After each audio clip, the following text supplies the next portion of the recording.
Salve, salve, rapaziada! Sejam bem-vindos e bem-vindas ao canal Vitória Elite. Já chega deixando um like, compartilha pra geral. Você que estava com saudade de ver esse rosto aqui, irmão, já chega deixando um like, nos ajuda a atingir essa meta aqui de 5.000 inscritos.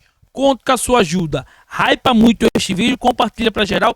Vou trazer aqui pra vocês uma choradeira de alguns torcedores do Botafogo que quiseram colocar a culpa do empate, a frustração do empate na arbitragem.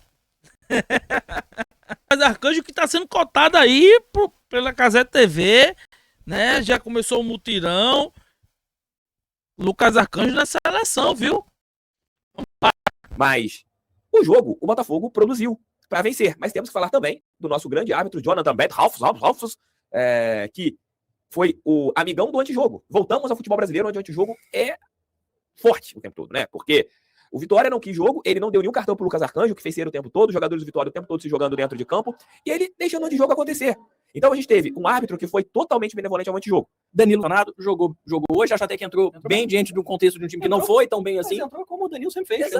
Agora começamos uma questão aqui, que você falou uma palavra solta que foi totalmente diferente da minha análise inicial do que dela. Um time que não foi tão bem assim.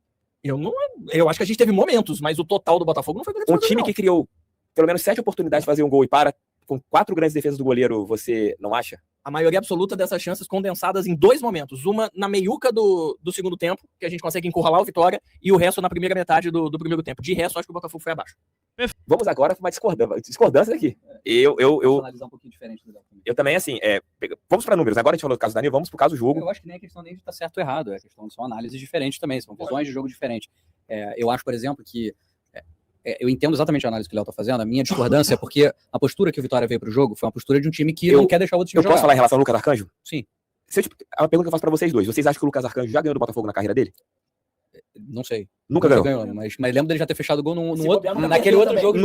No jogo de 2024. Acho que a gente já ganhou dele lá no Barradão. Sim, 2 vezes. Ele jogou contra o Botafogo no estádio Newton Santos.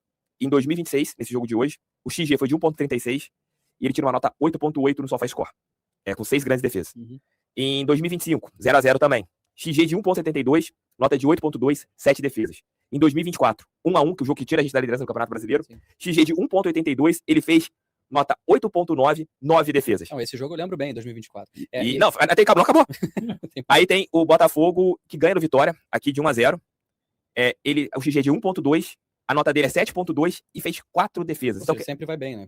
O cara vira o Neuer contra a gente, cara. Ai, caraca, cara. Haja paciência para lidar com o Botafogo, né? Boa noite para todos vocês, boa noite para todas vocês. Sejam todos bem-vindos e bem-vindas. Mais uma noite de jogo do Botafogo, mais um resultado bosta, mais um jogo onde a gente deveria ter ganho e não ganhou. Mais uma partida que o Arcanjo fecha o gol, vira o Neuer, como outros tantos, Cavicchioli, Tadeu. O Newton Santos ele tem umas noites assim, né? Onde o goleiro, que normalmente é um bom goleiro, vira o melhor goleiro do planeta. As 2 defesas que ele faz, principalmente nos lances do Arthur Cabral, são inacreditáveis, pô. A cabeçada é muito difícil e a bola de fora da área, o Arthur Cabral fez tudo certo. Impressionante, cara. Um pontinho somado diante do Vitória, né? Aquela frustração por não termos conseguido o resultado que garantiria 3 pontos e subir um tanto mais na tabela, né? A gente terminaria esse primeiro turno com 28 pontos, uma pontuação boa, dada toda a situação que o Botafogo atravessa, mas um velho roteiro que a gente já meio que se acostumou, né? Quando a gente enfrenta certos goleiros. Impressionante isso que o Botafogo vive. Sempre que a gente tem alguma equipe que tem um goleiro que contra a gente acaba jogando bem, é impressionante a quantidade de vezes que a gente acaba fazendo o nome desse cara. E dessa vez foi mais um, né? Mais um. O Botafogo teve volume ofensivo, chegou em várias ocasiões, deveria ter vencido. Teve alguns problemas ali defensivos, né? Mas já habituais, que a gente ainda não conseguiu ver o Franklin Carvalho resolver. Mas entendo que a gente desperdiçou uma boa oportunidade. Fizemos o nome do goleiro adversário, algumas finalizações realmente difíceis para ele defender, que ele foi muito bem.